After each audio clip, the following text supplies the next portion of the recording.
Buenas noches. En vista de que tenemos espectadores en Zoom, vamos a comenzar. Listo. Ok. Tengan ustedes muy buenas noches. El Círculo de Estudio de Derecho Constitucional y Derechos Humanos, SEDEC, de la Facultad de Derecho de la Universidad Femenina del Sagrado Corazón, UNIFE, les da la más cordial bienvenida al seminario virtual Checks and Balance, Controles y Equilibrios en el Estado Constitucional, organizado en el marco de nuestro segundo aniversario. Agradecemos a quienes han hecho posible este evento, a nuestros distinguidos ponentes, a todos ustedes que nos acompañan en la plataforma Zoom y por Facebook Live. Mi nombre es Catherine Rodas, integro a la familia de SEDE y seré su moderadora el día de hoy. Antes de presentar a la invitada y darle el uso de la palabra, aprovecho la oportunidad para indicarles que durante el transcurso de la ponencia podrán redactar sus interrogantes en las herramientas preguntas y respuestas de la plataforma Zoom y a través de los comentarios de Facebook Live, a las cuales serán trasladadas al final de la disertación. A continuación, tengo el honor de presentar a la ponencia que lleva por título Constitución Económica, Actuación Parlamentaria, a cargo de la doctora Lourdes Flores Nani. Es un honor y un gusto tenerla con nosotros, doctora Lourdes. Gracias por aceptar nuestra invitación. Gracias a ustedes, encantada. Gracias. La doctora Lourdes Flores Nano es docente del curso de Derecho Constitucional Económico en la Maestría de Derecho Constitucional de la Universidad San Martín de Porres, magíster en Derecho Constitucional por la Universidad de Castilla-La Mancha y en Política Jurisdiccional por la Universidad Católica del Perú, con estudios de doctorado en Derecho en la Universidad Complutense de Madrid y en la Universidad de Castilla-La Mancha. Fue miembro de la Comisión Principal de Constitución del Congreso Constituyente Democrático de 1993 y regidora de la Municipalidad de Lima, diputada nacional por el Departamento de Lima de 1990. Sin mayor preámbulo, iniciamos con la ponencia. Adelante, doctora Lourdes Flores Nano. Muchas gracias. Es un gran gusto estar con ustedes. Las felicito. Y es un gran honor poder compartir con ustedes este curso que ha sido en realidad tan variado y tan interesante, con excepción hecha de esta exposición, con tan estupendos expositores. Yo he querido abordar el tema económico y como el curso en general, el seminario virtual en general está destinado a ver los controles, de alguna manera analizar, si bien originalmente la charla la pensé solo para el Poder Ejecutivo, verán ustedes que voy a introducir también otros aspectos tan de moda, vinculados también a la actuación del poder político, del poder ejecutivo. Pero en general de lo que se trata es de que analicemos cómo es posible el control sobre el marco económico de la Constitución. Y desde luego, los ejemplos a los que voy a hacer alusión están vinculados a la coyuntura de estos días, que me parecía que hacían la charla mucho más actual. Si me permiten, entonces voy a subir las filminas con las que vamos a desarrollar nuestro tema y con el mayor gusto vamos conversando. El tema general es el modelo económico de nuestra Constitución, la economía social de mercado, la actuación parlamentaria y gubernamental, el control, es decir, el seguimiento, el control, el desarrollo de la actividad económica debe hacerse, y los ejemplos van a estar muy aterrizados a propósito de la crisis sanitaria actual que estamos viviendo. Pero me interesaba sobremanera comenzar con ustedes con algunos conceptos generales. Se dice que las constituciones del 79 y del 93 fueron en nuestro país las primeras en introducir propiamente un constitucionalismo económico, es decir, un conjunto de normas en materia económica y social que le daban contenido a un modelo económico. En el siglo XIX hemos tenido muchas constituciones, ya han tenido reglas sobre la propiedad, la libertad de contratar, las finanzas públicas, pero las del 79 y del 93 tratan de manera más integral e incluso los artículos 115 de la del 79 y 58 de la del 93 aluden ya a un modelo económico. Dicen ambos artículos, la iniciativa privada es libre, se ejerce en una economía social de mercado. Entonces el primer desafío y el primer comentario, y lo primero que quiero compartir con ustedes es preguntarnos, ¿qué es esto de la economía social de mercado? ¿A qué se refiere? El origen de la economía social de mercado es una institución de origen alemán, está en Alemania. Fue el modelo económico que se desarrolló en la Alemania de posguerra, cuando el canciller Konrad Adenauer, un exalcalde de la ciudad de Colonia, bastante mayor, es llamado para gobernar la Alemania destrozada de la guerra. Y él convoca a unos economistas que venían de la escuela de Friburgo y que se insertaban dentro de lo que se llamó el ordoliberalismo. El ordoliberalismo es, como su nombre lo indica, un modelo liberal que cree en la libertad individual, pero que simultáneamente es consciente que esta no basta y que en la economía debe buscarse, sostienen los liberales, una competencia perfecta. Volveré a ese concepto en un instante. Se distancian naturalmente del socialismo porque son defensores de la propiedad privada, de la libertad de contratar, de la libre formación de los precios. Pero también se distancian del liberalismo inglés, del liberalismo manchesteriano, de la tesis de la mano invisible, digamos, de Adam Smith, en el sentido que consideran que el orden competitivo no se da espontáneamente, es decir, no hay una tendencia natural a respetar la competencia, sino más bien, si puedo sacar al competidor de juego y me quedo solo en el mercado, tanto mejor. Y en consecuencia, es una tesis de ordoliberalismo porque considera que el orden jurídico, el orden político, si quieren ustedes, el Estado y los actores políticos, desarrollan a través de la ley, a través de las decisiones políticas, las garantías para que el orden competitivo se dé. La tesis es que hay que lograr la competencia, que hay que asegurar la competencia. Pero como se advierte que en el mercado hay distorsiones y no siempre la competencia es perfecta, se le confiere al orden jurídico y al orden político un rol para asegurar la competencia. Pero hablaban ellos de una competencia perfecta. ¿Qué es esto de la competencia perfecta?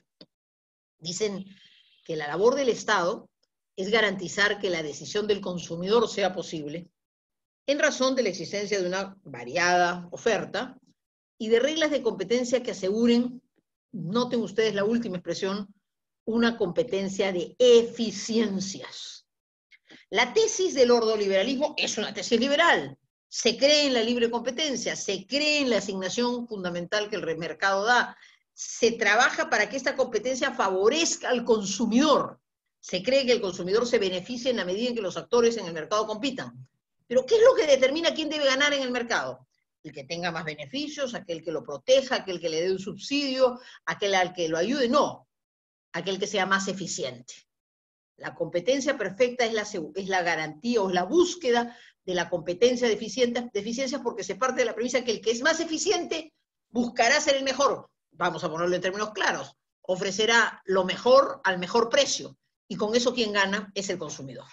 Esa es la tesis global que inspira la economía social de mercado y que busca, los pensadores alemanes que desarrollaron un equilibrio entre la libertad y la justicia. Es ordoliberal en tanto dice que el Estado y el orden jurídico juegan un papel. No entrometerse, no impedir la competencia, no perturbar, no sacar de juego a alguien, no sobreproteger, garantizar que la competencia funcione y que esta sea una competencia de eficiencias. También es verdad que este modelo económico, consagrado por la Constitución del 79 y la 93, tiene unos fundamentos éticos y personalistas. Por eso es que tanto en la Carta del 79 como en la 93, la persona humana y su dignidad y la protección de su dignidad están en la norma de apertura. La Constitución es una Constitución personalista, cree en la persona humana. Y ese fundamento ético y personalista se inspira en el pensamiento social de la Iglesia, que ha acompañado desde finales del siglo XIX con la Renovaron hasta nuestro actual Papa, el Papa Francisco, con una serie de reflexiones no teológicas, reflexiones sobre la situación social y económica del mundo, repito, desde los albores del capitalismo, del inicio del capitalismo, el problema del obrero, de la revolución industrial, hasta problemas contemporáneos como son los del medio ambiente, el calentamiento global, la globalización, etc.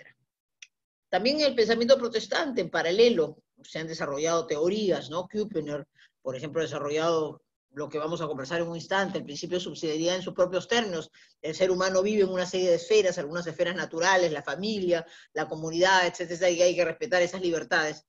O el recoger las tesis de Weber, que planteó que el desarrollo capitalista europeo había tenido un influjo muy grande en la ética social protestante. Y en pensadores de origen personalista, es decir, pensadores que creen que, por supuesto, hay que desarrollar la eficiencia en la economía, pero nunca hay que dejar de pensar en la importancia del ser humano como sujeto anterior y superior al Estado, y a cuyo servicio está la economía. No el hombre al servicio de la economía, sino la economía al servicio del hombre. Estos conceptos se dieron en la Constitución del 69 y se dieron en la Constitución del 93.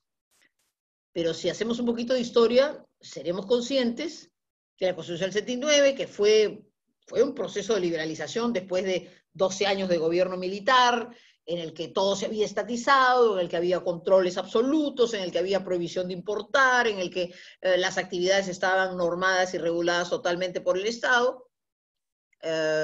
Vino la Constitución del 79 y la Constitución del 79 liberalizó muchas cosas. El doctor Domingo García Belaúnde dice que liberalizó y que hizo y que excedió todo aquello que se podía hacer en ese momento. Pasaron los años, vivimos el drama tremendo de la década del 80 y sobre todo los flagelos del terrorismo, de la crisis económica, de la hiperinflación, y cundió, y ganó el señor Fujimori las elecciones en el año 90, y vino un influjo venido un poco de fuera, de la influencia del consenso de Washington, las instituciones internacionales, y comenzó a crearse conciencia sobre la necesidad de una liberalización de la economía. Vino el autogolpe el 5 de abril. Yo siempre creo que en realidad la gran reforma se hizo antes, se hizo en el último semestre del año 91, pero en fin, no nos perdamos. La verdad es que el fujimorismo impulsó una liberalización de la economía y se hizo una crítica durísima a la Carta del 79, es una constitución de transacciones, casi comunista, etcétera, etcétera, y se buscó una enorme liberalización, ¿no? De hecho, hay normas, vamos a conversar una de ellas, por ejemplo, el artículo 62 de protección absoluta de los contratos, en la que yo creo. Y se limpió un poco todas aquellas transacciones que se habían tenido que hacer en el 79. Dictada la Constitución del 93, sin embargo, he citado esta sentencia del año 2003 del Tribunal Constitucional, que es la llamada sentencia Nesta-Brero 008-2003 AITC. Cuando querramos revisar cuáles son los conceptos, cuál es la interpretación que de la Carta del 93 tiene el TC, hay que revisar esa sentencia que nos da el marco general de lo que el TC entiende como la economía social de mercado. Y es clarísimo en lo que he puesto al final.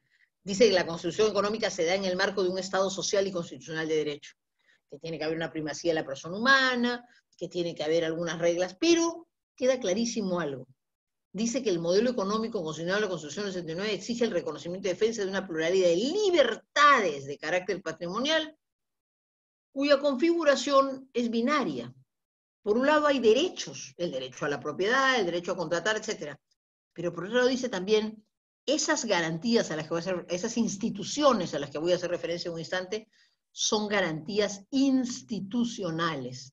Es decir, son garantías del buen funcionamiento de la economía social de mercado. Si esas garantías, si esos derechos garantías se dejan de lado, se trae abajo el modelo económico.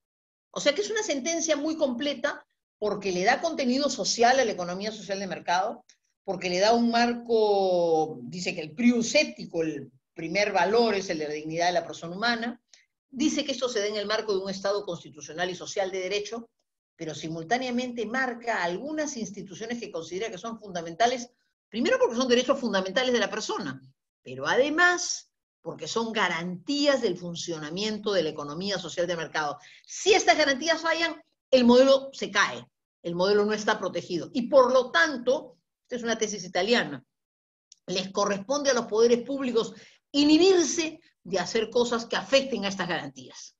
Ese es el marco en el que vamos a hacer nuestro análisis. ¿Cuáles son esas garantías? La propiedad privada, la libertad de contratar, la libertad de empresa, la libertad de comercio, la libertad de trabajo. Y aunque no están dichas propiamente como garantías, esta sentencia le da una singular importancia a la defensa del consumidor, que se considera el elemento central en una economía social de mercado. Una economía de mercado, en general el mercado funciona para que el consumidor se vea beneficiado, y la protección del medio ambiente, que es también un instrumento de convivencia en el mundo contemporáneo fundamental. Se dice que respecto a la protección al medio ambiente, nuestra generación tiene un deber de solidaridad intergeneracional. Cuidamos el medio ambiente hoy no solo en beneficio nuestro, sino en beneficio de las futuras generaciones. Decía, sin embargo, que siendo clarísimo el reconocimiento de libertades, la sentencia también dice que en una economía social de mercado el Estado tiene algunos roles que cumplir, pero son muy precisos. Hay una función supervisora, correctiva y reguladora. Claro, el Estado dicta el marco legal dentro del cual se desarrolla la actividad. Debe tener una función promotora, que tiene que tener este carácter siempre temporal, selectivo. Un subsidio generalizado crea una distorsión en la economía. Un subsidio permanente protege a alguien, le da como una muleta para que ande, pero el día que le quitas la muleta no puede caminar.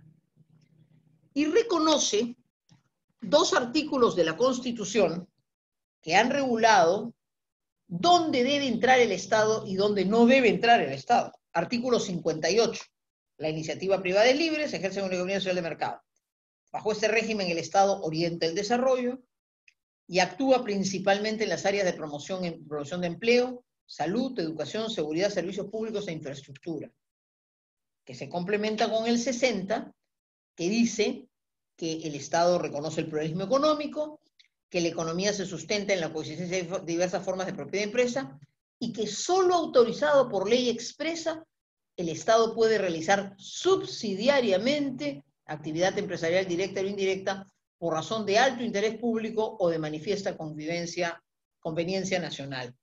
Es decir, la Constitución del 93, como lo fue la del 79, esta primera, la del 93, de manera mucho más clara, mucho más directa que la del 79, aspira a un Estado que sea un supervisor del manejo económico, un regulador, incluso uno llamado a controlar, por ejemplo, a través de las empresas reguladoras, de la OCINERMIN, de OCITRAN, de las entidades públicas llamadas a controlar el buen funcionamiento de aquellas empresas o de aquellos contratos en los cuales el Estado ha hecho una concesión, que puede cumplir una función promotora que debe ser muy restrictiva, muy selectiva y temporal, porque esencialmente se parte de la premisa que el Estado debe tener en la economía un rol subsidiario. Lo digo ahora y lo resumiré al final de la charla. Tanto mercado, tanta competencia como sea posible, tanto Estado como sea necesario. Pero doy el marco para que se vea que en una economía social de mercado hay libertad económica, se cree en la competencia, se cree en el mercado, por supuesto, es un modelo que parte de que el mercado es el principal asignador de recursos, pero se le asigna al orden jurídico, al orden constitucional, al rol político, algunas tareas muy concretas que cumplir y sobre todo la función de garantizar la competencia y la competencia de eficiencias en beneficio del consumidor, que es el principal sujeto y beneficiario, que debe ser el principal sujeto y beneficiario de la economía. Dichos estos conceptos, analicemos el Perú de nuestros días, este dificilísimo, extraño, complicado momento que estamos viviendo en el Perú y en el mundo. Se ha producido, no necesito decirlo, una parálisis de la economía nacional y mundial. De pronto un día dejaron de circular los aviones por el mundo, dejaron de salir los productos de un sitio a otro y el intercambio mundial y el comercio mundial se paralizaron, se cerraron las empresas, las fábricas, los servicios, la economía se paró. No se había visto en ningún momento en nuestras vidas, de nuestras generaciones por lo menos, pero creo que ni aún en la depresión del 19 o en la Segunda o Primera Guerra Mundiales, como flagelos enormes de la humanidad, una parálisis absoluta, un confinamiento generalizado en la gran mayoría de países del mundo, y repito, un tráfico comercial de personas, tráfico de personas, de bienes, de servicios, una falta de circulación de dinero, una genuina parálisis de la economía, a excepción de unas cuantas actividades que se consideraban prioritarias para la alimentación, para en fin, cosas básicas de los ciudadanos. En esta situación en que la economía se para, los principios que he enunciado hace un rato, de libertad económica, de confianza en la eficiencia, ¿pueden subsistir como tal? Es obvio que no. Es obvio que al producirse una crisis de la envergadura de la que hemos vivido en el Perú y en el mundo, dependiendo por supuesto de los regímenes que rigieran y de los grados de intervención, resultaba necesaria una intervención estatal. El presidente del Banco Central de Reserva, el doctor Julio Velarde, gran prohombre de la economía peruana y un cuidadoso y celoso guardián del valor de nuestra moneda, de nuestras reservas, además de creador de soluciones rápidas y eficientes, ortodoxas en medio de esta ortodoxas en el sentido de cuidadosas de los recursos públicos y de las reservas nacionales en medio de esta crisis, dijo un día, hace falta una intervención keynesiana, como seguramente todos los que me escuchan saben. Keynes es un economista que plantea que hay determinados momentos en que hay que estimular la demanda con una intervención estatal, con un subsidio, creando mercados artificiales, es decir, el Estado interviene, pone recursos para impulsar una demanda y de esta manera generar oferta. Bueno, eso nos ha pasado en el Perú y en el mundo. Ha habido que haber bonos, han tenido que haber bonos, hayan llegado o no a su destino, el crédito reactiva, el crédito para las pymes, beneficios tributarios, prórroga de los impuestos, una serie de medidas de intervención estatal en el mercado porque el mercado estaba paralizado. Esta es una primera pregunta en el marco constitucional. ¿Esas normas han vulnerado la economía social de mercado? Creo que no. Creo que han sido respuestas ante una crisis, ciertamente respuestas de emergencia extraordinarias que tienen que tener un carácter temporal. No podríamos imaginar una economía dependiente permanentemente de la exoneración tributaria, del crédito proveniente del Estado, de la garantía estatal a los créditos privados, del financiamiento de la microempresa de manera permanente. Esto es exoneración, ya he dicho exoneraciones tributarias, eso no es posible. Eso es una intervención válida en una economía social de mercado por su carácter temporal y ante una situación de crisis que obligaba al Estado a ingresar una ingente cantidad de recursos públicos para dinamizar o redinamizar la economía. También admito, y me parecería un cuestionamiento válido de parte de quienes me están escuchando, que con mucho gusto se puede formular, también es verdad que este modelo, esta emergencia, nos ha revelado cómo a pesar de las bondades que yo creo que ha tenido un modelo de apertura de la economía y que yo creo no debe ser cambiado ni sustituido, es obvio también que hemos tenido años de enorme crecimiento y que ciertamente no se ha cumplido con eso que el artículo, a cabalidad, con eso que el artículo 60 decía al restringir la actuación del Estado. Bajo este régimen, el Estado orienta el desarrollo y actúa principalmente en las áreas de promoción de empleo, salud, educación, seguridad, servicios públicos e infraestructura. Porque lo que hemos constatado, y no podemos negarlo, es que a pesar que hemos tenido magníficos años de crecimiento y una estupenda reactivación y éxito de nuestra economía y de incorporación de sectores medios a la economía nacional, de sectores de reducción de la pobreza y de la extrema pobreza, incorporación a la clase media, el Estado no ha cumplido a cabalidad sus deberes en las áreas de salud, educación e infraestructura, solo por citar 3 deberes fundamentales. Pero comienzo por este marco.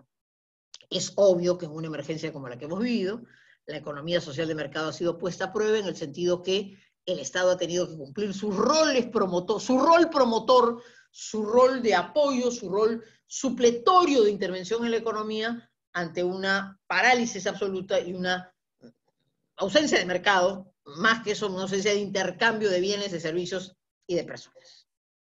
Y esa es una realidad que no podemos desconocer.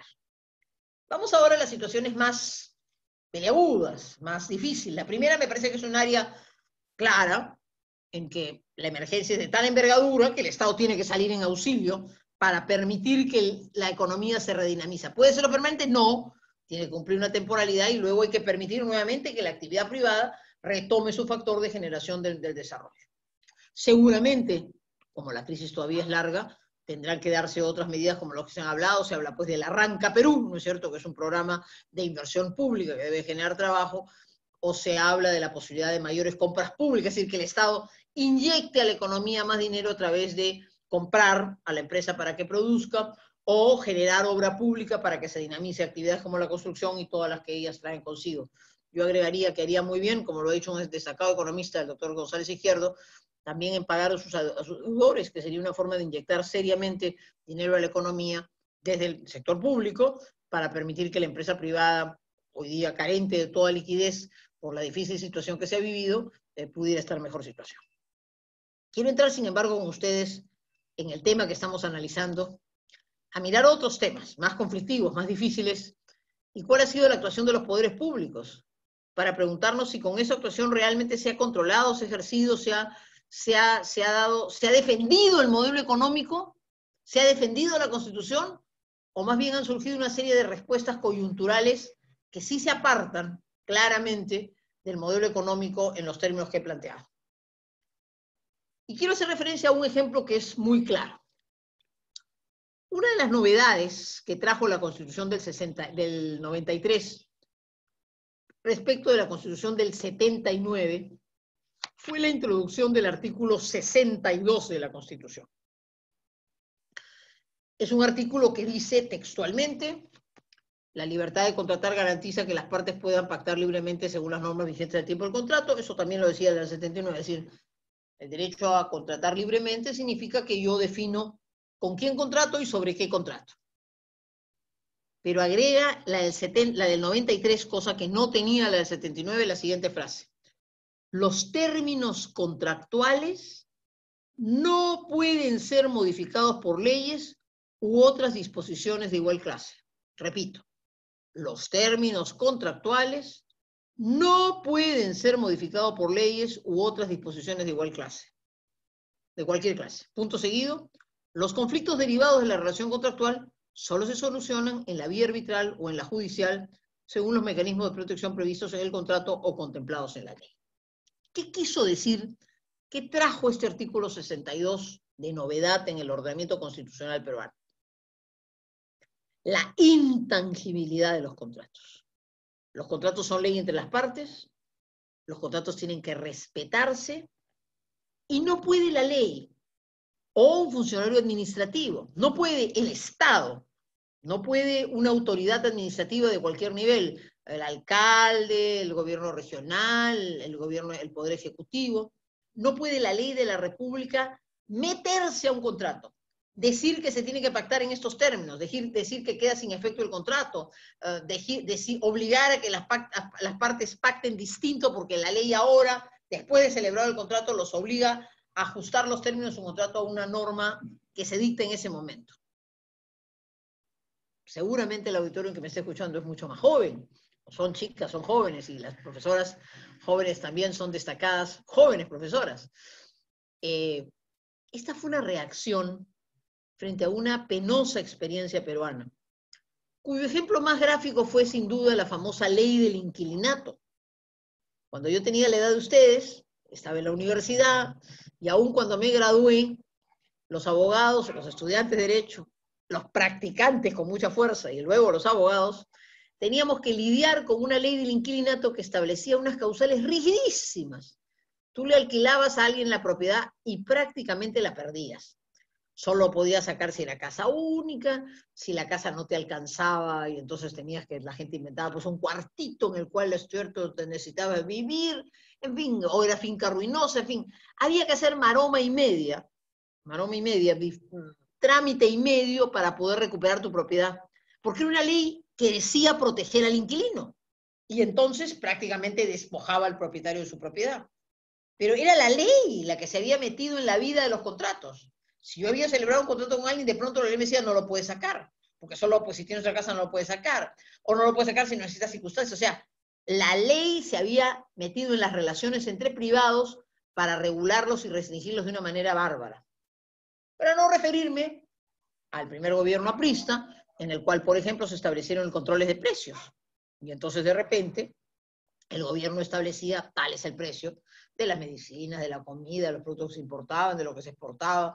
Había montones de tipos de cambios. Entonces, no era la economía y el libre mercado, no era la competencia que se formaba en el mercado. Era una dependencia de la decisión burocrática que establecía cuál era el precio, y entonces el que tenía buena información calculaba, ¿no es cierto?, que al día siguiente cambiaba. En fin, se han hecho negocios enormes y riquezas enormes a partir de un manejo en paré con la autoridad pública o el burócrata que manejaba este tipo de controles o libertades, precios, tasas, etcétera, etcétera, en el mercado. El artículo 62 surgió como para cerrar esas interferencias y para decir, si creemos en una economía de mercado, economía social de mercado, creemos en economía de mercado, creemos en la libertad de comercio, creemos en la libertad de contratar, hay que dejar que las partes pacten libremente. Y cuando han pactado hay que respetar lo que pactan, ¿no? Res inter alios acta, las partes pactan, y el pacta sunt servanda, las partes han pactado el contenido de su contrato, hay que respetarlo. no es el legislador, no es el burócrata o el funcionario administrativo, no es el tecnócrata el que tiene, no, no, no. La libertad contractual significa que tú y yo nos ponemos de acuerdo y lo que nos ponemos de acuerdo, eso vale. Y si hay alguna discusión, vamos a un árbitro o vamos a un juez. Fue un remedio, fue una vacuna, diría más bien, o intentó ser una vacuna frente a la clamorosa intervención estatal que había ocurrido.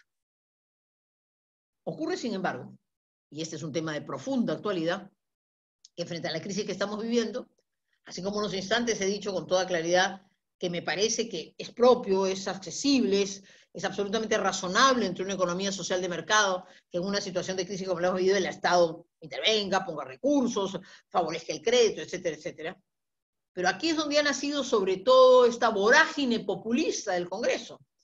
El tema de mi tesis, de mi exposición hoy día está inspirado en eso. Las recetas que día a día estamos viendo, las soluciones que día a día estamos viendo dentro de lo que el Parlamento Nacional esencialmente, también me referiré al episodio de ayer nada más, como esta vez venido desde el Ejecutivo, pero estas soluciones que día a día estamos viendo aparecer en cada imaginativo congresista que frente al drama que se vive en 1000 campos, saca de pronto una ley y quiere resolver todos los problemas por decisión del legislador, por mandato de lo que el legislador y el cuerpo colegiado, que es el Congreso de la República, plantea. ¿Es eso constitucional? Yo creo que no. Yo creo que el Parlamento no está realizando un control adecuado de la situación y respuestas adecuadas al marco constitucional cuya característica se ha definido al hablar de la economía social de mercado, y está malinterpretando los alcances de lo que debe ser una intervención estatal válida, justificada, posible. Ejemplos: la eliminación de los peajes. Por una ley de la República dice no más los peajes. Vienen de atrás los problemas de la corrupción y los contratos firmados, pero se invoca la pandemia. En medio de la pandemia, el ciudadano no debe pagar peajes, me vuelo los peajes. ¿Por qué? Porque el Parlamento lo ha dicho. Bueno, esto ya dio lugar a varias reacciones. El Poder Ejecutivo, curiosa situación. Un poder del Estado se baja los peajes. Otro poder del Estado, el Ejecutivo, invoca el artículo 62 y dice: usted, el señor legislador, no puede afectar una garantía institucional, se está afectando la libertad de contratar. Usted no puede, por una ley, desconocer un contrato existente. No quiere decir que no se pueda discutir lo que se quiere, un arbitraje, etc. Pero usted no puede sacar una ley y decir, no, este contrato no va más, porque eso viola el artículo 62, porque eso desconoce que hay un compromiso, y podría también dedicarle mucho tiempo a explicar por qué además resulta ilógico, y solamente doy una idea. Se supone que alguien cobra un peaje para recuperar su inversión, pero además para hacer el mantenimiento de las vías. En el momento en que ese particular es sacado de lado, se le traslada al Estado, en un momento de urgencia económica, el deber de cubrir ese mantenimiento, porque si no, la ausencia de vías adecuadas perjudica al ciudadano y al consumidor. De modo que no parece ser una decisión muy sabia, porque es una decisión que saco el peaje, por criticable que sea, eso podría tener otro curso, ¿no? Pero interfiere.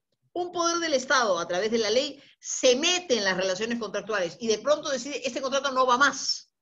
Eso está proscrito por el artículo 62 de la Constitución.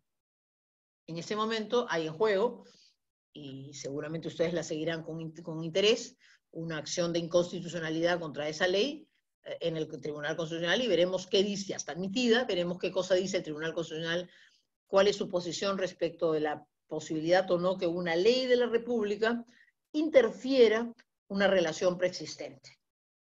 Yo creo que eso es inconstitucional. Como creo que lo será, si termina aprobándose, y creo que a estas horas estaba por definirse esta situación, no sé si mientras estamos realizando esta charla esta ley se ha aprobado, una ley por la cual se pretende, una ley por la cual se les dice a los bancos, usted no puede cobrar en 3, 4, 5 meses deudas. Oye, todos estamos de capa caída. Y cuando el banco te tiene un poco de consideración y tienes esta relación, como en mi caso, estamos en un proceso de renegociación de deudas, de prórroga de plazos, nadie va a perder, ¿no es cierto? O sea, la deuda que era 5 años te la pasan a 10, pues te cobran intereses, pero es una relación entre las partes. Oye, estoy fundido económicamente, dame hasta diciembre, muy bien, te doy hasta diciembre, te cobro interés, o sea, es un tire de aflojo de una negociación interpartes, absolutamente lógica. Luego me voy a referir a ese tema. La pregunta es, puede el Congreso de la República, puede una ley, meterse en la relación cliente-banco y decir, no te van a pagar. ¿No? ¿Por qué? Porque la ley lo dice, pues. Entonces, claro, la ley del perro muerto. Claro, la teoría es no te van a pagar de inmediato, es una prórroga, pero supongo que dirá, pues tampoco te puedo cobrar intereses, en fin, o sea, en otras palabras, ¿puede una ley de la República impedir que una relación contractual, como es un contrato de crédito bancario, o una relación de, en fin, crédito, porque normalmente esto ocurría en préstamos, ¿no es cierto? Relaciones de mutuo, crediticios de distintas naturalezas, o operaciones financieras de distintas naturalezas en que hay un acreedor y un deudor. ¿Puede el Estado meterse con una ley y decir que no? En mi concepto eso también es violatorio del artículo 62. Eso es lo que no se quiere. Porque hoy día se hace con los créditos, mañana se hace con esto, pasado se hace con lo otro. El límite del legislador no existe, pues. A la hora que tú admites que se vaya contra esta relación contractual y también contra esta y también contra esta, en mi concepto se vulnera el artículo 62, y al vulnerarse el artículo 62 se vulnera aquello que el Tribunal Constitucional ha dicho.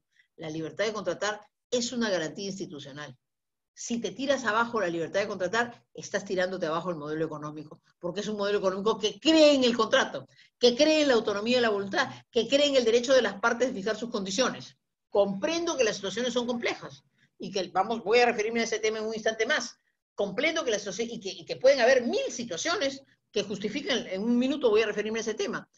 Lo que yo estoy poniendo en duda es, que lo que estoy poniendo, no en duda, estoy afirmando que me parece que es abiertamente inconstitucional, es que una ley de la República, un poder del Estado, se meta en la relación entre particulares e intente normarla, porque eso es precisamente lo que el artículo 62 proscribió en defensa de la libertad de contratar como garantía institucional de una economía social de mercado. Algo se quiso hacer en las pensiones educativas. Y ustedes estudiantes, sus padres seguramente, o hermanos en los colegios, por supuesto, un momento dificilísimo, durísimo. Ahí el Estado no se atrevió a tanto. Lo más que dijo fue, tienen que publicarse los costos. Fue más cauto, más cuidadoso. No me puedo meter, justamente dijeron, en una relación entre particulares, porque puedo vulnerar el artículo 62 de la Constitución.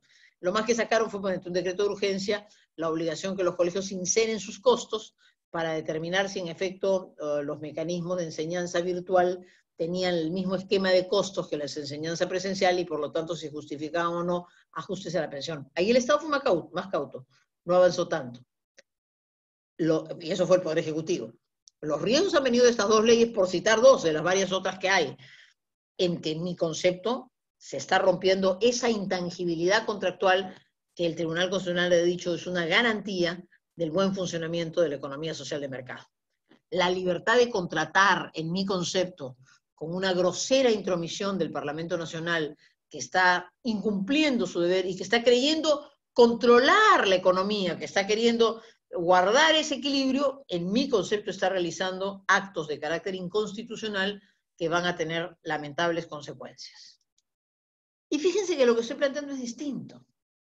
A ver, esa persona que alquiló un local comercial para una peluquería que no puede abrir, para un restaurante que difícilmente abrirá antes de 2 o 3 meses, el hotel que no tiene a quién atender, en fin, vamos a ver en los próximos meses las tiendas que han tardado en abrirse, ¿no es cierto? Pero que han tenido 3, 4, 5 meses, 3 o 4 meses paralizadas, ¿no?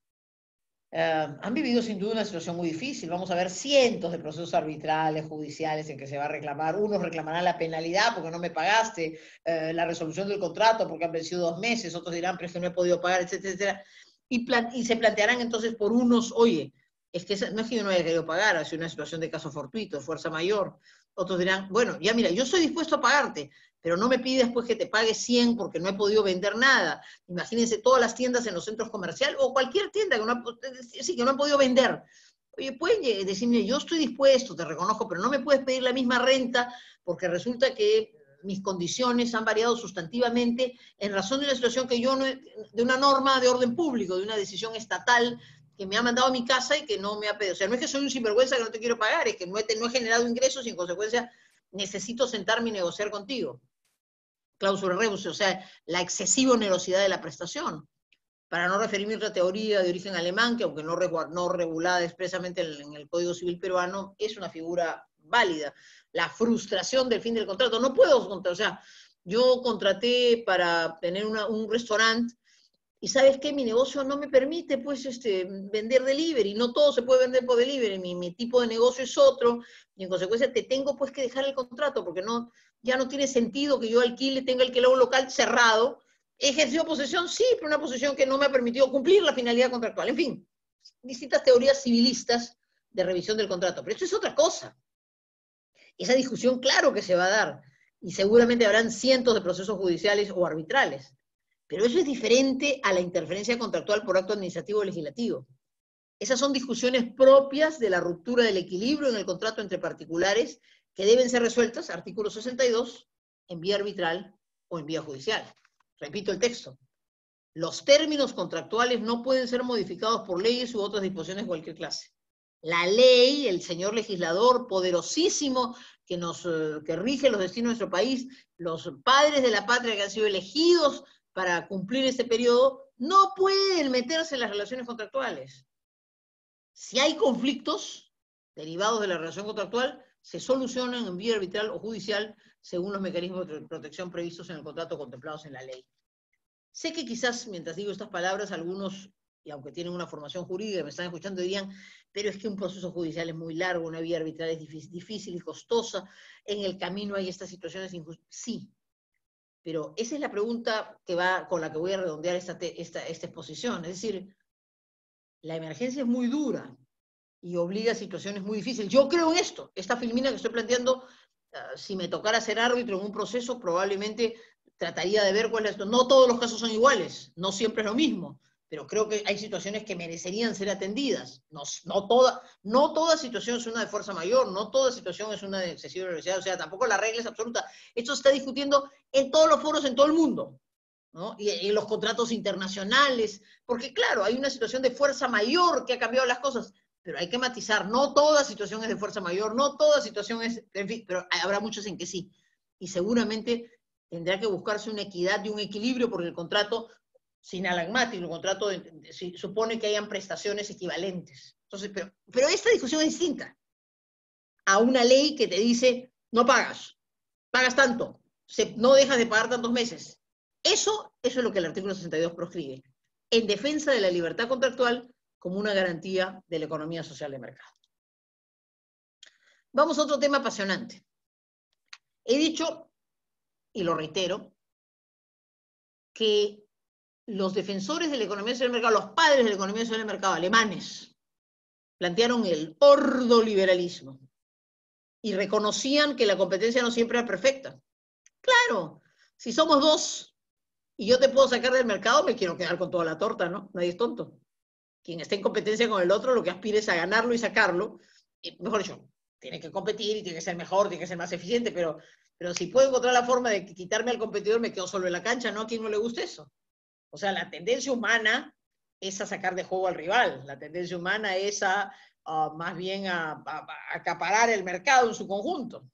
Muy bien. Y en mercados como los nuestros, que no son muy grandes, que son mercados más bien familiares, que son pequeños, la tendencia al oligopolio, a la competencia de pocos, o al monopolio, a la competencia de uno, o a la ausencia, a la presencia de uno solo en el mercado es muy fuerte. El artículo 61 de la Constitución, que defiende la libertad económica, la libertad de competencia, el Estado facilita y vigila la libre competencia, combate toda práctica que la limite y el abuso de posiciones dominantes o monopólicas. Ninguna ley ni concertación puede autorizar ni establecer monopolios. O sea, la Constitución en el artículo 61, en el desarrollo de lo que es una economía social de mercado, faculta al Estado a intervenir para evitar situaciones de monopolio, uno solo, de oligopolio, dos, pero sobre todo para combatir prácticas dominantes, abuso de posiciones de dominio. Porque puede darse el caso que no tengamos el espacio en el mercado para que hayan 10 empresas de una naturaleza. Es un mercado finalmente pequeño.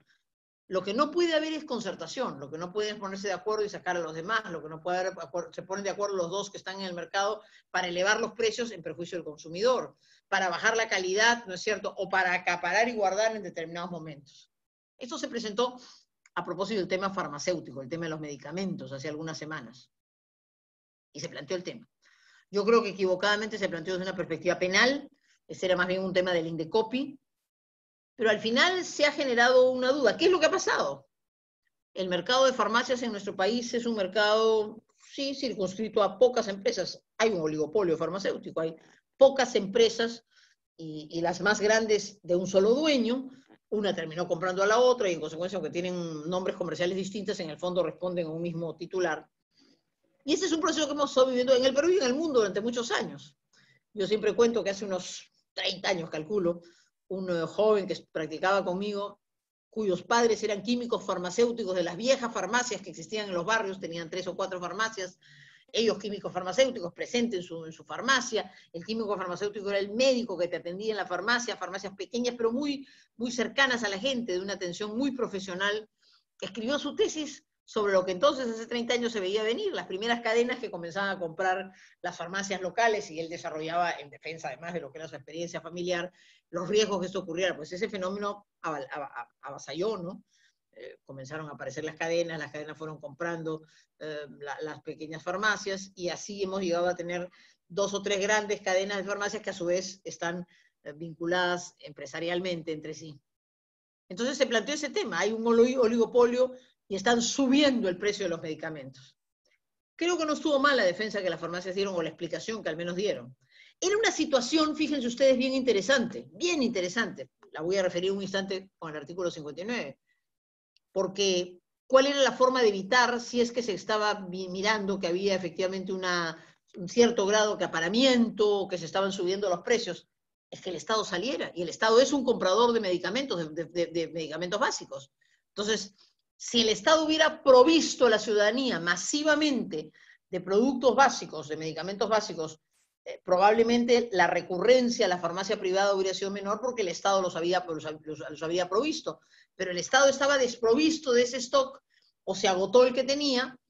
Las farmacias tenían un stock de medicamentos básicos que también salieron, y en consecuencia quedaron esencialmente los medicamentos de marca. Y entonces no es que se ocultaba el medicamento básico, si eso hubiera ocurrido, por supuesto tenía que ser sancionado, es que el medicamento básico ya había sido consumido, y el paciente y el familiar del paciente, desesperado porque no encontraba medicamento básico en la farmacia pública y tampoco en la farmacia privada, se veía obligado a comprar el medicamento de marca que tenía un mayor valor. Así fue la explicación. Creo que no ha llegado más allá porque pareciera que eso se ha podido demostrar que fue. Pero entonces, eso es lo que pasó. Eso es lo que pasó con el precio de los medicamentos y la creación de las farmacias. Ahora bien, pongo el ejemplo, porque el ejemplo podía haber tenido niveles de intervención estatal, el Indecopi en concreto. Si se apreciaba, por ejemplo, que se ocultaba, que se acaparaba medicamentos básicos, se les sacaba del mercado para poder sacar solo tus productos y ganar más. Esas prácticas de acaparamiento podrían haber sido sancionadas. Pero, repito, es en base a un marco constitucional. El combate a toda práctica que limita la libre competencia o que, por ser pocos en el mercado, abuses con una posición de dominio o una posición monopólica. Pero esta es lo determinante, saber que en efecto se está produciendo una situación de abuso. Para no referirme al tema actualísimo de ayer, la amenaza de expropiación y el caso de las clínicas privadas, que ya se resolvió en una negociación con pistola, pero se ha resuelto anoche, ¿no es cierto? Pero es otro lindo tema que cuando lo escuché dije, va a alimentar nuestra exposición dependiendo un pie de lo que pasó. Enhorabuena por el país, me alegro mucho que finalmente se haya llegado a una solución. Pero quiero mirar la perspectiva constitucional. Yo creo que fue un error clamoroso invocar el artículo 70 de la Constitución. Hoy ustedes negocian 48 horas o aplico el artículo 70. Y entonces un ingeniero presidente leyó el artículo, pero lo leyó incompleto, y su ministro de Justicia, o no sé si fue asesorado por el médico de salud o por él mismo, que es ingeniero, pero pareciera que no lo hicieron ver, primero lo que esto significaba. Vamos a leer. He dicho que la propiedad es otro factor fundamental, garantía institucional del funcionamiento de la economía social de mercado. Y esto no es broma. En el Perú también hemos hecho trizas de la propiedad privada. Y entonces la Constitución del 79, la del 93, el Tribunal Constitucional dicen, si queremos defender la economía social de mercado, hay que defender la propiedad privada, del pequeño, del mediano, del grande. Y eso no significa una forma de propiedad, hay que defender la propiedad comunal, hay que defender la propiedad de las comunidades campesinas, hay que defender la propiedad del individuo que tiene una casita, como hay que defender la propiedad del que tiene una empresa transnacional. Hay que defender la propiedad porque la propiedad a diferencia de la tesis de Proudhon, no es el robo, ¿no? La propiedad primero es un derecho fundamental y luego es un instrumento de superación y de generación de riqueza. Muy bien. ¿Pero se puede expropiar? Claro, sí, por supuesto. Desde las constituciones de mitad del siglo XIX y claramente todas las constituciones sociales del 20, del 33, del 79 hasta el... ¿Pero qué dice la constitución del 70? El artículo 70 de la constitución del 93. El derecho de propiedad es inviolable. El Estado lo garantiza. Dice, efectivamente, se ejerce en armonía con el bien común y dentro de los límites de la ley, porque no es un derecho irrestricto y debe usarse en armonía con el bien social. Agrega, a nadie puede privarse de su propiedad, sino exclusivamente por causa de seguridad nacional o necesidad pública, declarada por ley y previo pago en efectivo de indemnización justipreciada que incluya compensación por el eventual perjuicio. Entonces, imaginemos que ayer en la tarde, para mal del Perú, no se hubiera llegado a un acuerdo. Podía el presidente de la República, con un úcase, decir expropio las clínicas. Habrían habido muchos matices legales que analizar. Primero, uno práctico. ¿Cómo no, señor? A ver, después discutimos si hay necesidad de utilidad pública, de toda la clínica, de qué parte, etcétera, etcétera. Pero en fin, muy bien, señor. Entonces usted tiene primero que pasarle una ley al Congreso de la República. Y el Congreso, no usted, no el Poder Ejecutivo, es una competencia del Congreso, tiene que definir que hay una causa de seguridad nacional o de necesidad pública declarada por ley. Muy bien, se reúne el Congreso y el Congreso calculo que habría dicho esto es un caso de necesidad pública. Ok. ¿A cuánto valoriza? ¿Qué expropia? ¿Cuánto vale? ¿Vale 100, vale 200, vale 600? ¿Expropia usted toda la clínica? ¿Expropia solamente las UCIs? Toma lo que fuere. Ese valor era contestado por la empresa privada. Ese proceso no podía tomar pues 3 años. O sea, ni siquiera una solución práctica para el problema. Y la otra pregunta ya más de fondo. Podría entenderse que hay una causa de necesidad pública. ¿Toda la clínica? La parte odontológica de la clínica tenía que ser expropiada, había necesidad pública de tomar los consultorios de los médicos, los consultorios odontológicos, la oftalmología, las salas de operaciones, o el control se limitaba a las áreas UCI, a determinadas áreas donde pudiera empezar, en fin, por donde se viera, todo eso tenía que determinarse, todo eso tenía que determinarlo la ley. Peor aún, cuando tratando de desdecirse de lo dicho, el presidente de la República en su segunda parte, en la segunda explicación, dice, bueno, es que en realidad no vamos a expropiar, no vamos a quitar la propiedad para siempre, no, es una cosa temporal. Ah, ¿sí? O sea, hay una expropiación temporal que luego revierte. Yo te quito la propiedad, pero luego revierte. Por un tiempo. No, la expropiación es venta forzosa de un bien, venta forzosa, se acabó, transferiste la propiedad en razón de una necesidad pública, y previa indemnización justipreciada pagada en efectivo, antes de. O sea, el Estado hubiera tenido que sacar una ingente cantidad, imaginando además que en 72 horas todas las clínicas del Perú se pusieron de acuerdo y dijeron, sí señor, el valor de lo que usted me expropió es X. ¿Por qué? Eso fue una corrección también frente a la reforma agraria y otras expropiaciones en nuestro país que hasta hoy no se terminan de pagar. Entonces la Constitución del 93, hasta la del 79 se podía por partes, en bonos. La del 93 es clarísima. No, señor.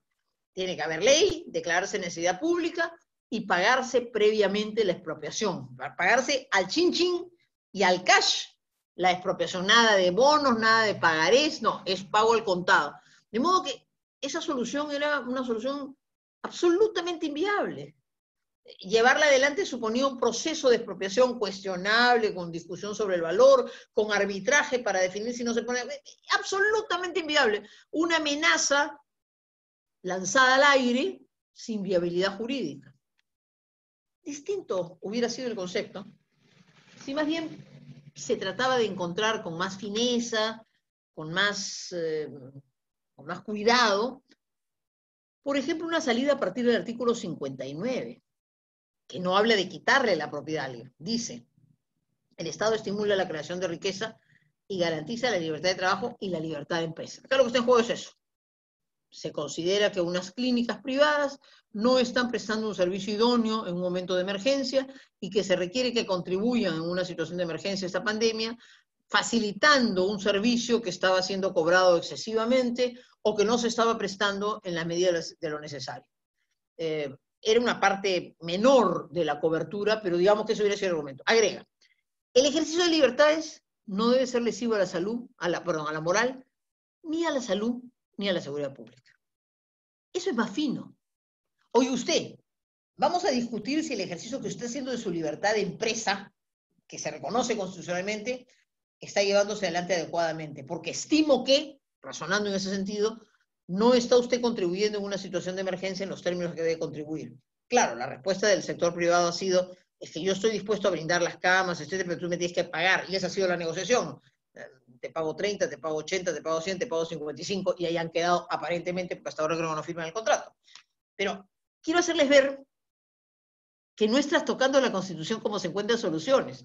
Hay quienes han invocado también el artículo 82 de la Ley General de Salud, que permite en situaciones de pandemia, de emergencias, de epidemias, pueda tomarse un cierto control sobre las empresas privadas y permitir el funcionamiento, el acceso. Ahí entras a valerte de esos servicios para que sirvan, para que ayuden, para que coadyuven al fin social de emergencia que tienes que atender. Pero de ahí a sostener, me meto a la prepo y expropio, como si la expropiación además fuera viable. Creo que ha faltado rigor jurídico, correcta interpretación de la Constitución.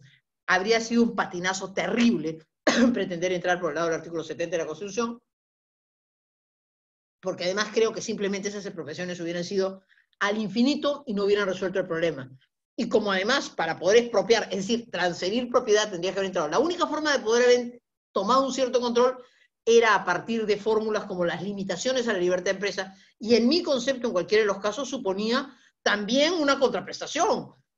No es que me quito. Entonces se pone el caso de Irlanda, pero entiendo que en Irlanda lo que el Estado ha dicho es, todos los médicos trabajan para el Estado, los pago yo.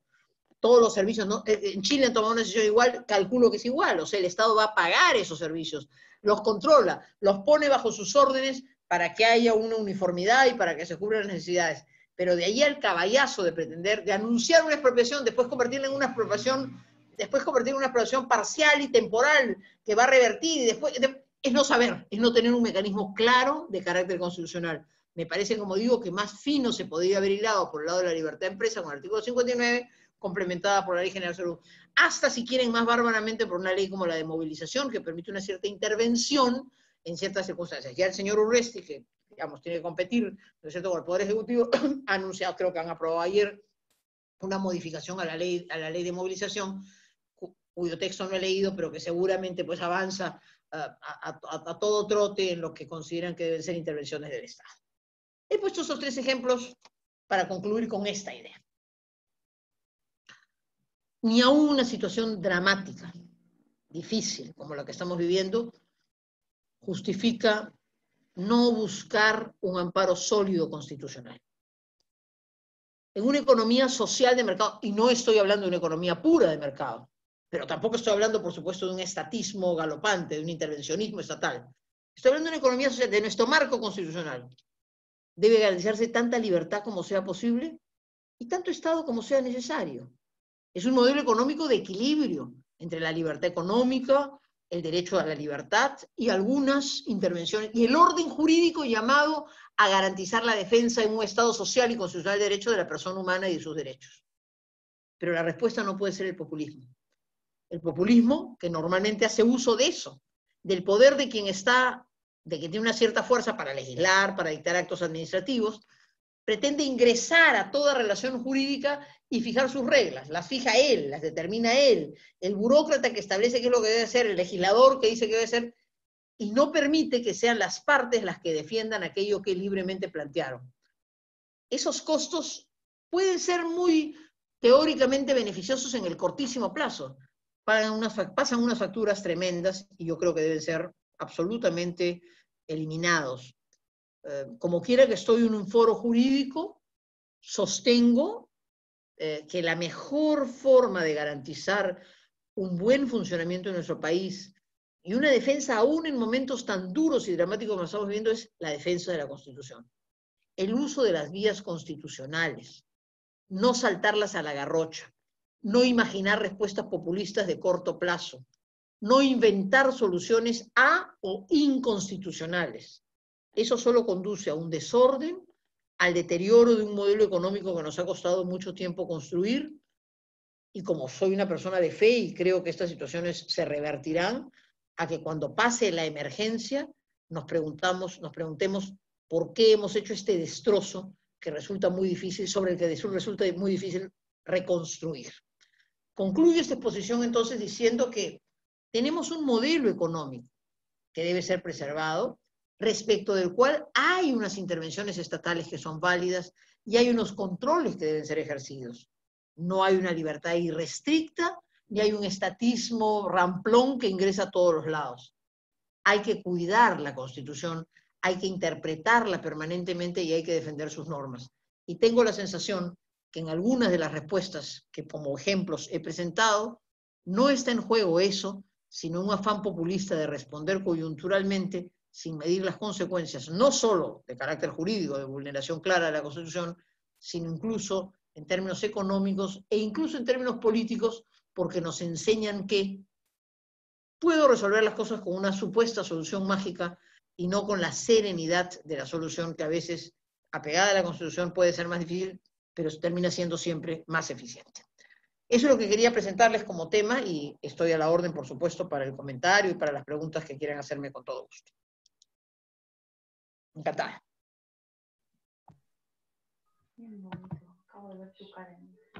Agradecemos la solvente disertación de la doctora Lourdes Flores Nano y cedemos el uso de la palabra a nuestra docente fundadora de SEDEC, Monsi Marcela Mesa Figueroa. La doctora Mesa es magíster en Derecho Constitucional por la Pontificia Universidad Católica del Perú y abogada por la Universidad Nacional Federico Villarreal, docente de los cursos de Derecho Constitucional y Derechos Humanos en nuestra Casa Superior de Estudios, UNIFE, y en la Universidad Nacional Mayor de San Marcos. Asimismo, es asesora jurisdiccional del Tribunal Constitucional. Adelante, doctora Mesa.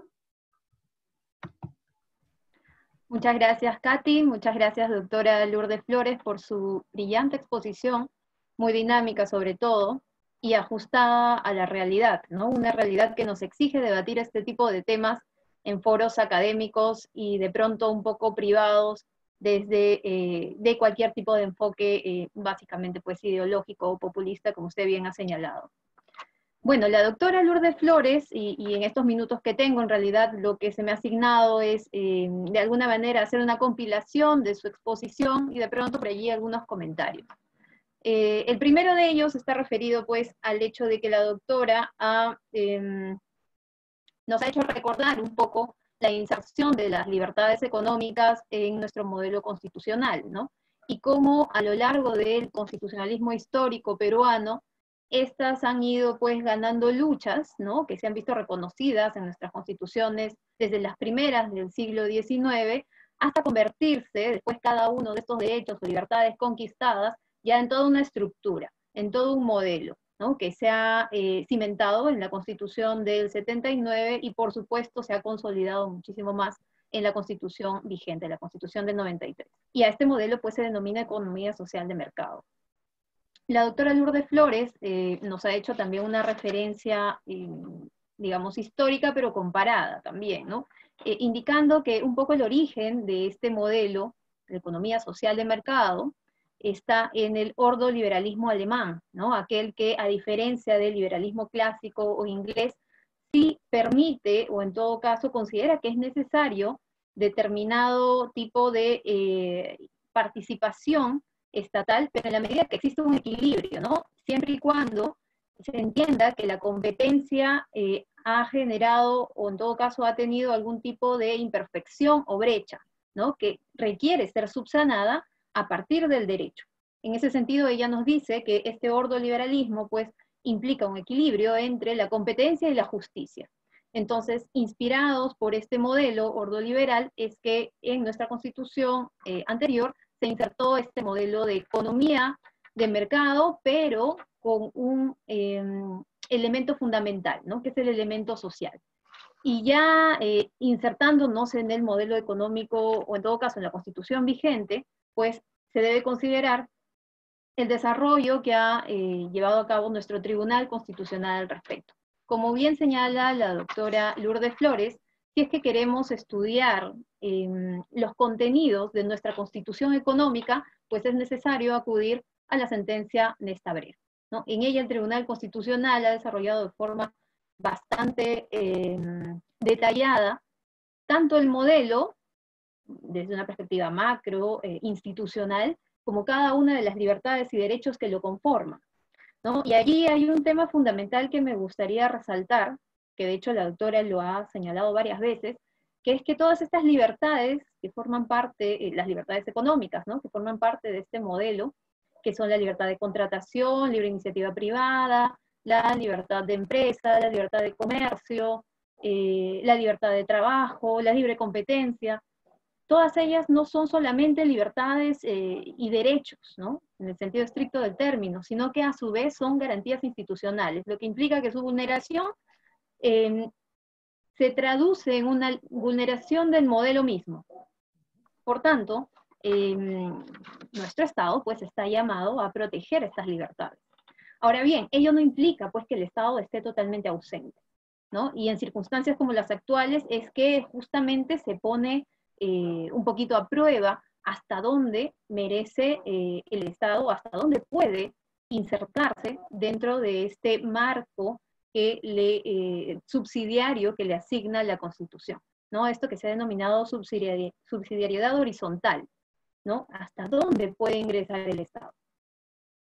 Bueno, entonces aquí la doctora Lourdes nos señala que el Estado tiene ciertas, digamos, ciertas funciones en el marco económico, entre ellas la supervisora, la correctiva, la reguladora, efectivamente también en un marco un poco más marginal, en el sentido, digamos, como promotor, como actor económico, ¿no?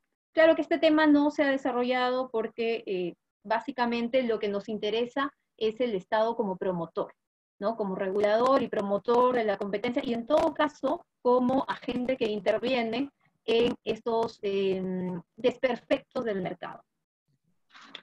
En ese sentido, la doctora Lourdes Flores, sobre la base de toda esta premisa, nos ha ubicado en la situación actual, ¿no?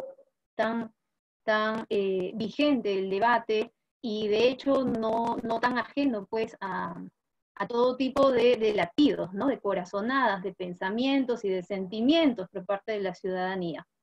Y bueno, definitivamente el COVID-19 nos ha hecho pensar y repensar, ¿no? Todas estas instituciones, estructuras del constitucionalismo económico, y de pronto pues se han visto todo tipo de interpretaciones, ¿no? Entonces, aquí la doctora Lourdes Flores primero nos indica sobre la base de determinadas medidas que ha tomado el Estado respecto, por ejemplo, del otorgamiento de bonos y créditos, hasta qué punto es constitucional o no, pues ella nos refiere que en tanto sean medidas temporales o medidas válidas, en el sentido de que una economía social de mercado precisamente lo que hace es tener como premisa que nos encontramos en un Estado social y democrático de derecho, ¿no? Y en ese sentido, y considerando también pues el artículo 1 de la Constitución, que nos dice que la persona humana y la defensa de su dignidad son el fin supremo de la sociedad y el Estado, entonces es preocupación legítima del Estado poder interesarse en estos temas y por supuesto brindar una salida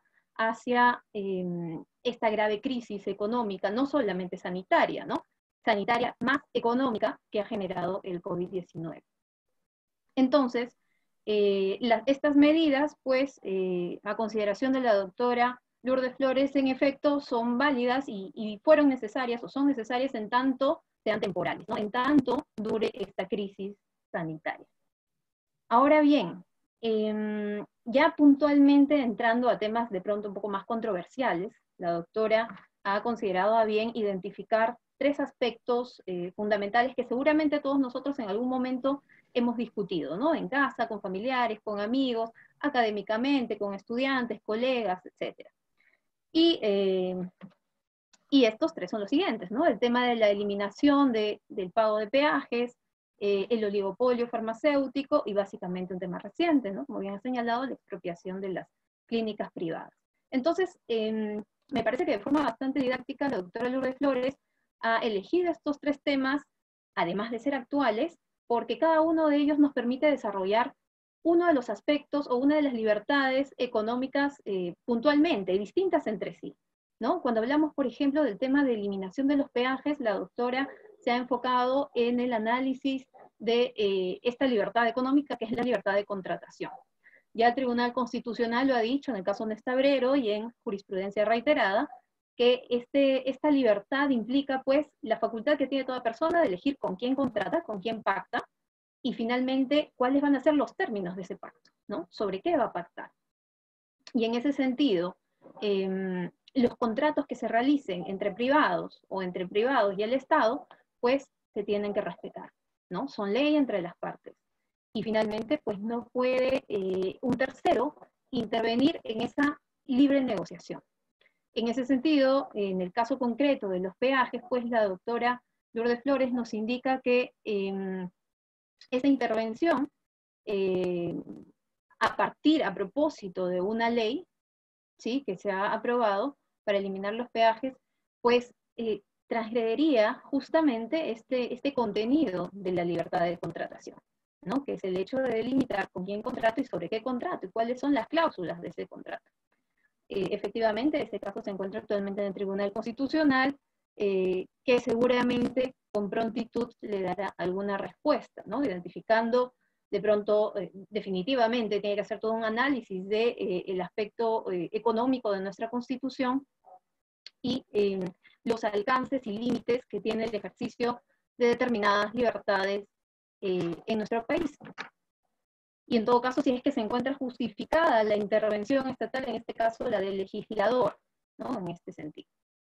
Bueno, también nos hizo referencia a este otro ejemplo, que es el caso del oligopolio farmacéutico, y aquí básicamente pues se orienta ya no a la libertad de contratación, sino a la libre competencia, ¿no? Otra libertad económica fundamental de nuestro modelo constitucional económico. Entonces, de hecho la Constitución reconoce que pueden existir oligopolios e incluso monopolios, ¿no? Porque el mercado naturalmente puede ser reducido y por tanto pues la oferta puede ser individual o puede tenerla un grupo pequeño de personas. Sin embargo, lo que está prohibido constitucionalmente es el abuso. En general está prohibido el abuso del derecho. Y de forma particular en estos casos concretos son el abuso de la posición de dominio o el abuso de prácticas monopólicas, ¿no? Entonces, lo que el Estado tiene que digamos, supervisar y contrarrestar es ese abuso. Entonces, en el caso de las farmacias, ¿no?, que evidentemente han estado cuestionadas por estas ventas de pronto muy costosas, la doctora Lourdes Flores nos indica que quizás la salida hubiese sido por otro camino, ¿no? De pronto identificar que puedan existir prácticas que justamente evidencien el ejercicio abusivo de determinada posición de dominio y contrarrestar estas prácticas particulares o puntuales, ¿no? Pero no establecer medidas, digamos, horizontales y predeterminadas hacia todos, ¿no? Sino identificar prácticas concretas de acaparamiento u otras que sí sean sancionadas por parte del Estado, ¿no? Pero no que exista, digamos, un discurso anti-farmacéutico, ¿no? Sino identificar las prácticas y sancionar estas prácticas abusivas, que definitivamente las hay, ¿no? El problema es cuando se entiende que hay una generalidad y el discurso va más allá o en todo caso se queda en el discurso y no va a la acción concreta, ¿no?, de sancionar actos individuales o particulares de abuso, de posición de dominio.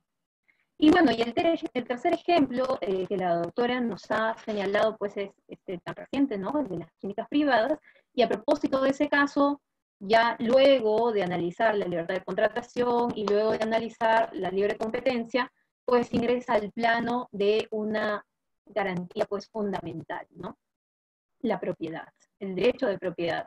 En este caso de las clínicas privadas hubo una amenaza, evidentemente, de expropiación, y allí pues efectivamente, ¿no?, la doctora hace referencia a una serie de deficiencias que ha tenido este tipo de propuestas.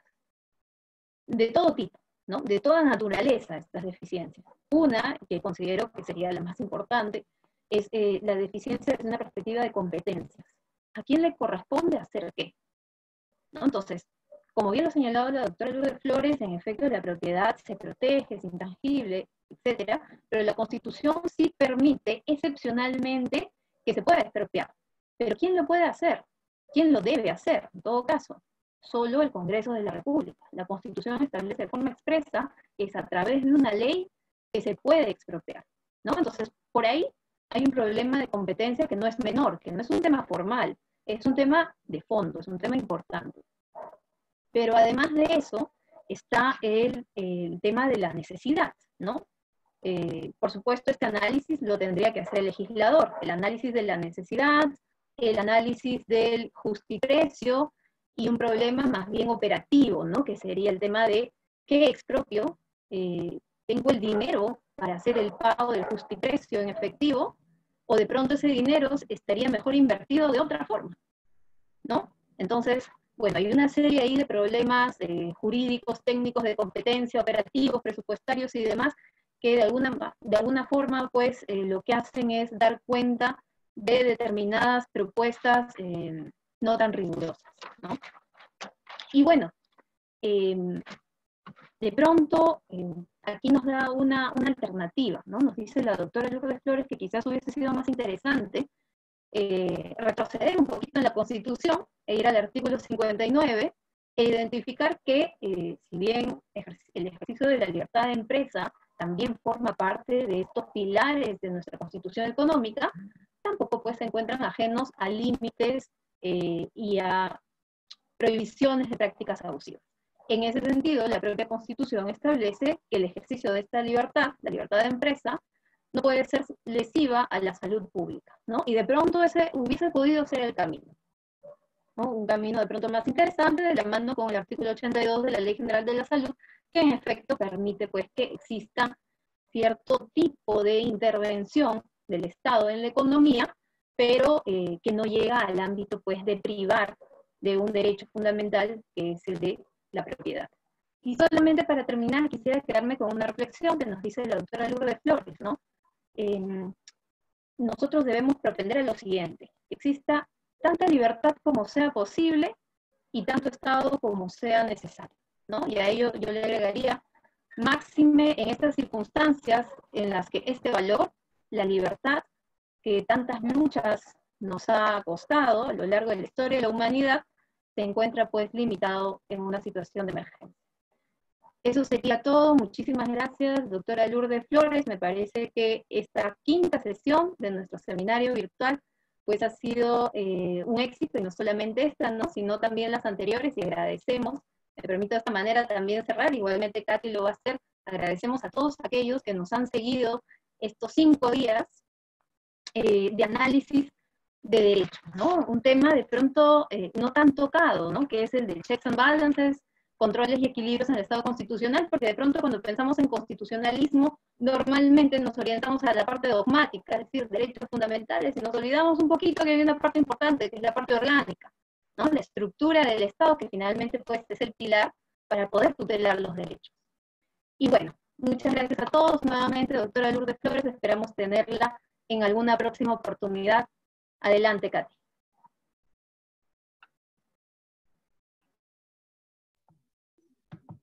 Muchas gracias, doctora Mesa, por sus interesantes comentarios de la ponencia de la doctora Lourdes Flores Nano. A continuación, trasladaremos las preguntas que nuestros participantes han formulado a través de Zoom y del Facebook Live a nuestra invitada. Agradecemos el alto interés que nuestro evento ha generado y solicitamos las disculpas del caso si no podemos realizar el íntegro de preguntas que nos han llegado. Por ello, hemos integrado alguna de ellas. Doctora, nos preguntan: ¿el trabajo del Poder Legislativo está generando incertidumbre económico tal igual como algunos mensajes del Poder Ejecutivo? Gracias. Primero quiero agradecerle a la doctora Mesa su estupenda, no resumen, apreciaciones expuestas de manera tan clara y tan inteligente. Tiene una profesora de lujo. Yo estaba preocupada porque trabajando en el Tribunal Constitucional dije, no, que no adelante opinión, porque no va a ser que... después me ha sido muy cuidadosa, y le agradezco mucho, doctora, sus comentarios, y sobre todo la forma tan prolija como los ha tocado y nos ha presentado el tema. Realmente me honra mucho que lo haya hecho. A usted, doctora. Mi respuesta, gracias, mi respuesta a la pregunta es sí. Yo sí creo que están interfiriendo. Cuando se me planteó el tema tan interesante de analizar checks and balances, controles, y partiendo de mi convicción que la economía social de mercado no es un modelo de libertades plenas, ¿ah? O sea, la doctora Mesa también lo ha referido hace un instante con mucha razón. O sea, si uno analiza a lo largo, y analiza el texto constitucional, pero sobre todo analiza la jurisprudencia del TC respecto de cada una de estas libertades o de estas garantías institucionales, verá que, así como ha dicho, esto debe defenderse, ha dicho, eso también son los límites, en innumerables jurisprudencias. Es decir, el Tribunal Constitucional se ha encargado de decir, ninguna de estas libertades es absoluta.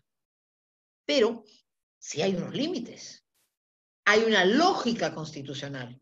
Lo que yo he intentado al proponer estos tres casos tan actuales, tan en el debate público, es decirles, no se puede dejar de mirar integralmente la Constitución. El caso Néstor Abrero, que es el 008-2003, es un caso en que se discutía tarifas de transporte público. Y el Tribunal Constitucional aprovecha ese caso, era un caso que podía haberse resuelto diciendo, ¿cómo comenzó? Hoy un decreto de urgencia no lo puede hacer, ya está listo, salía otra cosa mariposa, 2 páginas. Pero no, el TC aprovecha ese caso para darnos todo el marco constitucional que incluso se aparta un poco de lo que fue el debate. Yo fui integrante de la Constitución del 93, al punto que los profesores Cresalja y Ochoa, por ejemplo, sostienen que la sentencia de Néstor Abrero es una mutación constitucional, sin cambiar la Constitución. Yo no creo que sea una mutación, yo creo que hicieron una correcta interpretación. Mi profesor Díaz Reborio de la Universidad Castilla-La Mancha me dijo un día cuando yo le comenté el tema, me dijo, no, yo creo que es una interpretación evolutiva, es una interpretación que va cambiando, y eso puede ocurrir. Pero hay un marco, hay unos conceptos, hay unas garantías institucionales. La noción de garantía institucional, por eso he puesto énfasis en eso, porque son ciertas instituciones que no pueden ser tocadas. Si tú las tocas, no solo transgredes la institución, no solo afectas el derecho de Pedro, María o Juan que reclaman, no, estás afectando el modelo económico constitucional. Y a mí me parece, con todo respeto, en grado 1 los parlamentarios, en grado menor la medida, o sea, he analizado la medida de ayer porque creo que felizmente se resolvió, porque creo que hubiera sido nefasto en términos, primero de ejecución, de complicación, pero de haberse llevado adelante una amenaza que me pareció más política que real, pero en fin. Tampoco me gusta que el presidente de la República aproveche un discurso o una presentación que debiera ser también orientadora a la ciudadanía para esta actitud, ¿no? Amenazo y enseguida lanzo una solución que no es constitucional. Yo creo, queridas, a la persona que me ha hecho la pregunta, pero a todos ustedes, queridos oyentes y asistentes a este foro virtual, defender la Constitución es muy importante. Y en materia económica, defender un modelo económico que ha traído éxito para el país, que ha denotado, sería injusto, sería absurdo, he hecho también mención a un artículo constitucional, el Estado tenía que preocuparse prioritariamente de la educación, de la salud, de la infraestructura, y si no lo ha hecho de manera suficiente es una enorme deficiencia, es una carencia de la acción del Estado. Bien podría, como se ha hecho en el tema de los penales, plantearse en muchas otras cosas, estado de cosas inconstitucional. Es un estado de cosas inconstitucional la paupérrima situación de nuestros servicios de salud. Se ha tenido que ganar tiempo porque no podía ocurrir en el Perú y en todo el mundo, pero es clamoroso que en un momento en que el Perú crecía no se haya atendido suficientemente estas cosas. Pero me parece que muchas de las medidas que se están dictando tienen un espíritu populista y si hoy estamos en un foro jurídico y analizados bajo un prisma jurídico, me parece que tienen ribetes clarísimamente inconstitucionales y muy perturbadores para la economía, que fue lo que se me preguntó.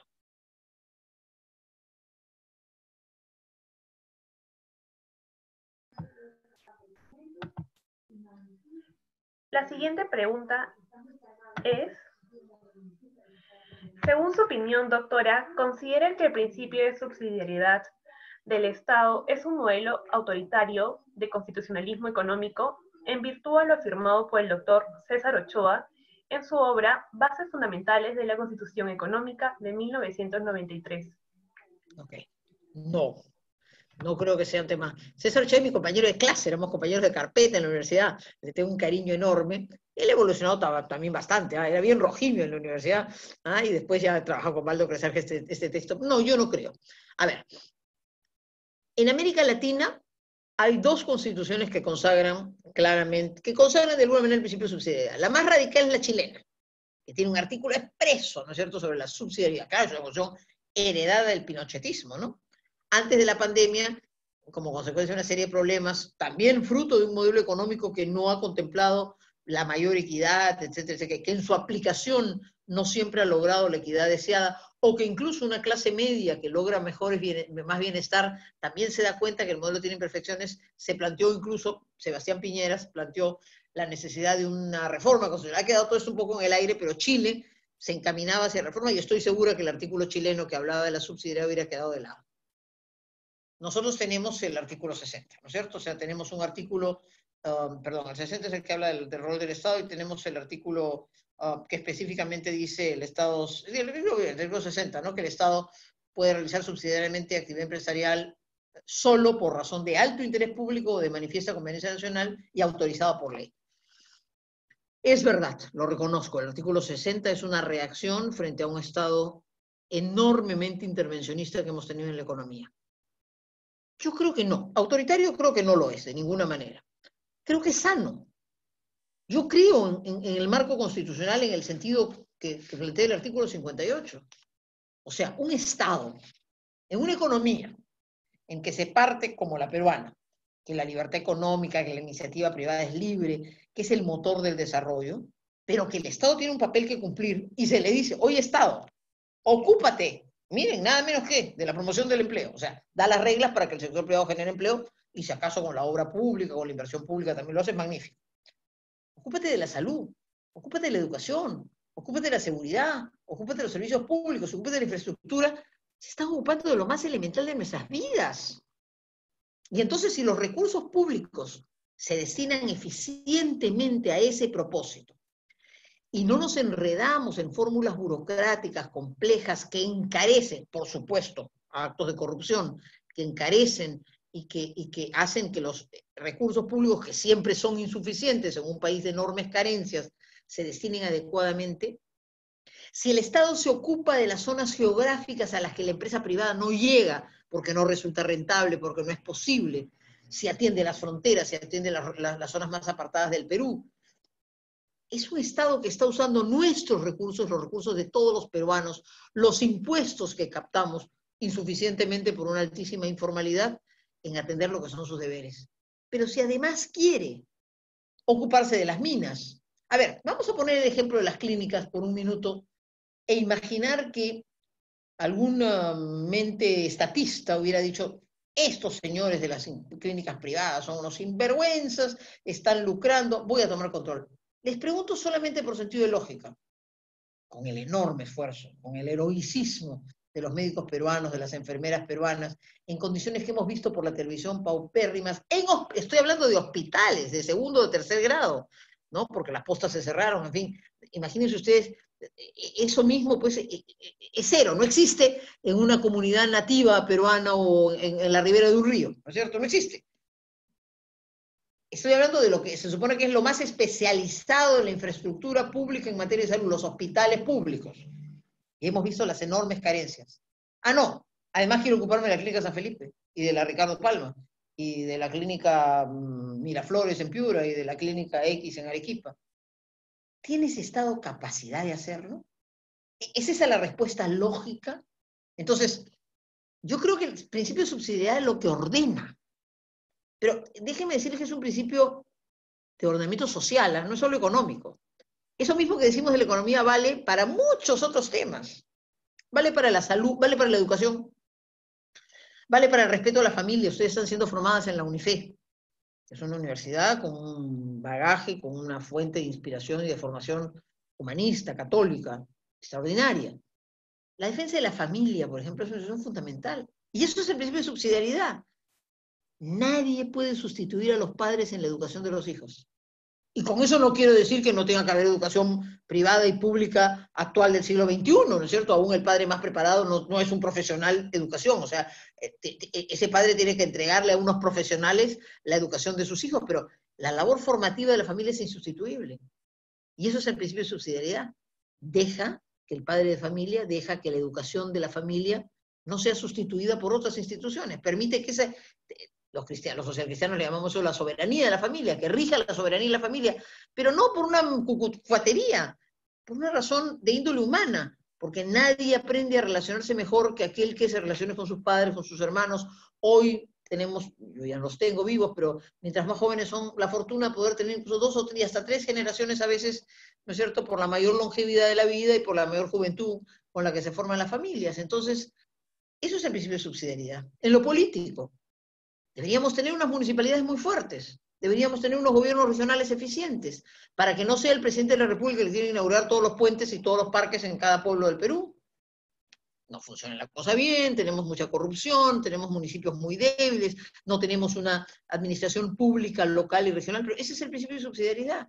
Deja tú que lo que está más cerca del ciudadano funcione y que funcione bien. Deberíamos hacer un enorme esfuerzo por capacitar, por ejemplo, una administración pública más estable, que el alcalde no llegue y se meta a 4 amigos, que haya una administración pública no solo en Indecopi, en el Banco Central de Reserva, en las municipalidades, en los gobiernos regionales, que Servir provea de profesionales de calidad, porque es muy bueno que los problemas cotidianos, los que están más cerca de la gente, los pueda resolver el alcalde y no los tenga que resolver el presidente de la República o el ministro de Salud. Y en materia económica pasa lo mismo. Está probado que la empresa privada es más eficiente, pero déjenme ponerles otro ejemplo.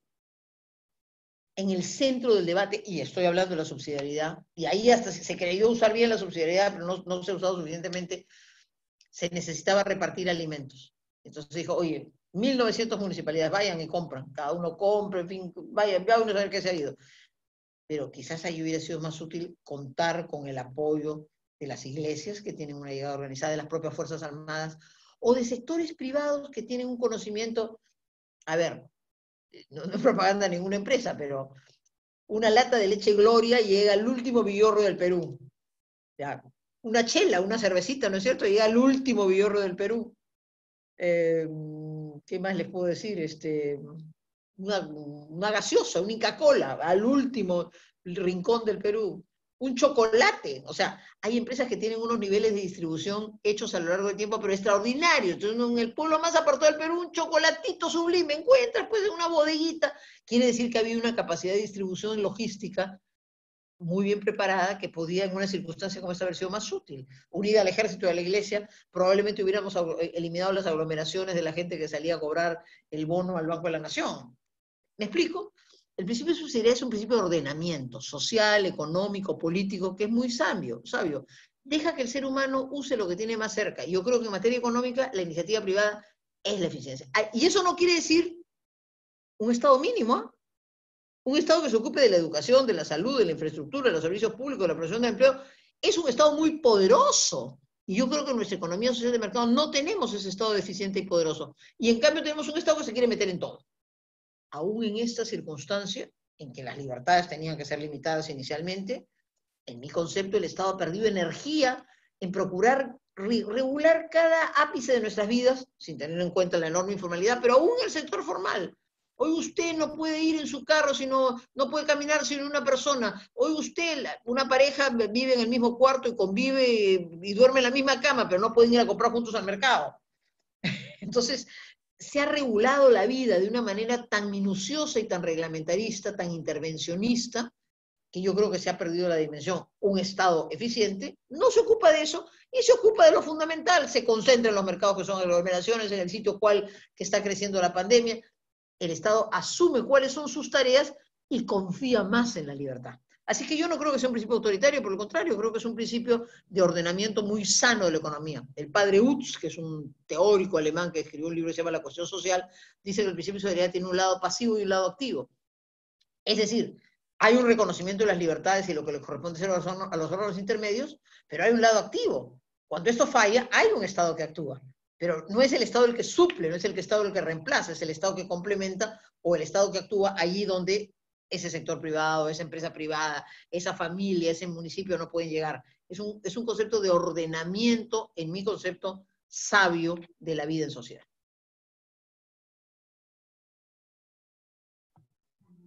Muchas gracias, doctora Lourdes Flores.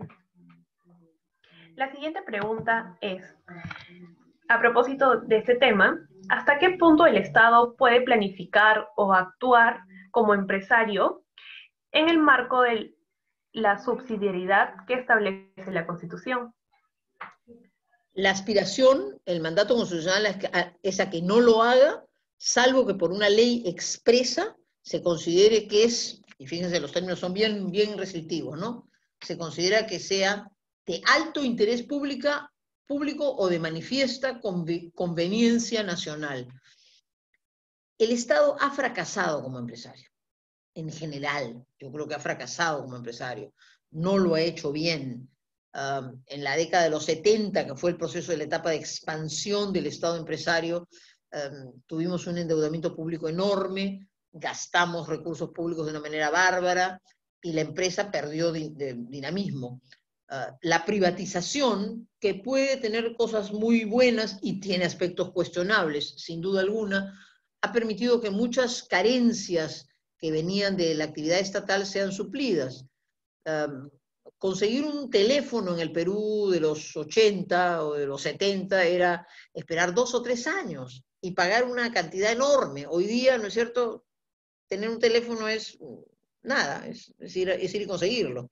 Hay una empresa privada que ha hecho una oferta, y varias empresas privadas. Yo no fui partidaria del monopolio con el que se vendió la Telefónica, una de las pocas votos en contra en el Parlamento cuando era parlamentaria, a pesar que así se había hecho en Argentina y en México.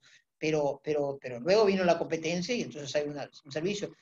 Las carencias de luz se han ido supliendo, la energía se ha expandido mucho más en el territorio peruano como consecuencia de la presencia de la inversión pública. Hoy, que el tema del agua ha estado tan en boga, ha habido esa pregunta, ¿no? Si no hubiera sido mejor que la empresa privada tuviera algún rol mucho más activo en la provisión del servicio básico del agua, y yo creo que sí. Quizás no en todo, pero podría haberse tercerizado y privatizado, en el buen sentido de la palabra, mucho más.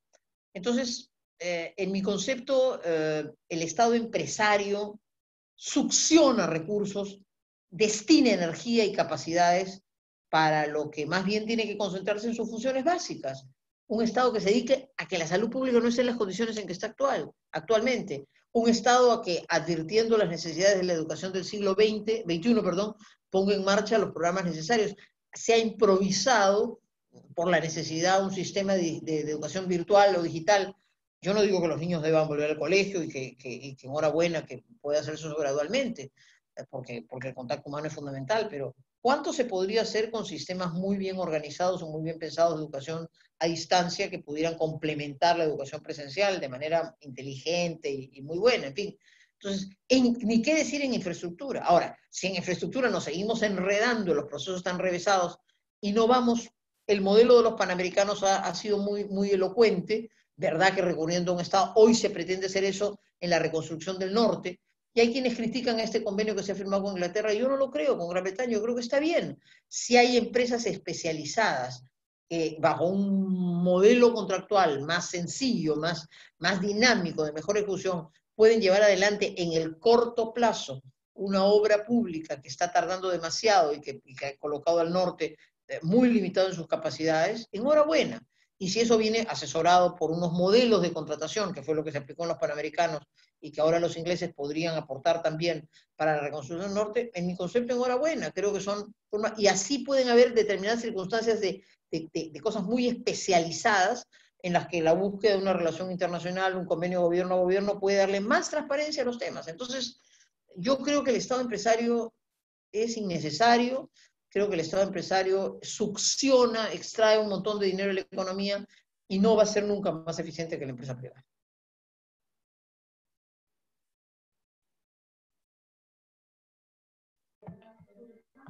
Muchas gracias, doctora. Finalmente, la última pregunta es, ¿cómo considera que se deben resolver los conflictos entre los derechos del consumidor y las libertades económicas, considerando que ambos son derechos de rango constitucional? Muy buena pregunta, excelente, excelente. Y no deben estar contrapuestos. Y hay determinados momentos en que en efecto el consumidor debe ser privilegiado porque la economía social, el sujeto fundamental de la economía social del mercado es la persona humana. Y en materia económica, el consumidor. La economía social de mercado no privilegia cuando se defiende el derecho a la libre competencia, filosófica, conceptualmente, no es que me interese que A le gane a B, me interesa que A y B compitan, economía de eficiencias, competencia de eficiencias, para que el más eficiente sirva mejor al consumidor. Y en consecuencia, si como nuestras leyes establecen, se aprecian servicios inidóneos, prácticas colusorias, cualquier tipo de práctica que desfavorezca al consumidor, el Estado tiene que intervenir. No creo que la fórmula sea una fórmula punitiva, sancionadora, penal, como se ha querido hacerse en los temas. Yo creo que Indecopi es una institución importante. Es una institución llamada a defender la competencia. Creo que tiene que hacer un uso adecuado del Código del Consumidor. Creo que tiene que estimularse la defensa del consumidor. Creo que ese es el lugar primero. También creo que hay una práctica de carácter constitucional, de ejecutorias del Tribunal Constitucional que han establecido una serie de criterios en defensa del consumidor, pero la pregunta apunta muy correctamente. En el conflicto entre libertades y consumidor, y más que probablemente de libertades, en las situaciones de dominio de una empresa frente al consumidor, es donde suelen presentarse situaciones de abuso o de perturbación o de perjuicio al consumidor. Y me parece muy bien que frente a ellas puedan activarse los mecanismos de protección que nuestro Código Consumidor tiene, sancionando esas prácticas, habilitando la posibilidad de reparaciones en la vía ordinaria, en la vía civil, o incluso si se trata de perturbaciones de carácter constitucional, porque se dice muy bien, no solo se dice bien que la defensa del consumidor tiene amparo constitucional, sino que incluso en la sentencia en esta breve a la que he hecho referencia, aunque las garantías son las libertades, hay párrafos, capítulo entero dedicado a sostener que la defensa del consumidor es un elemento también consustancial en una economía social de mercado. Se quiere la competencia y la competencia de eficiencias en beneficio del consumidor. Y hay que poner en marcha los mecanismos institucionales, Indecopi, Poder Judicial, eventualmente justicia constitucional, en defensa de esos derechos.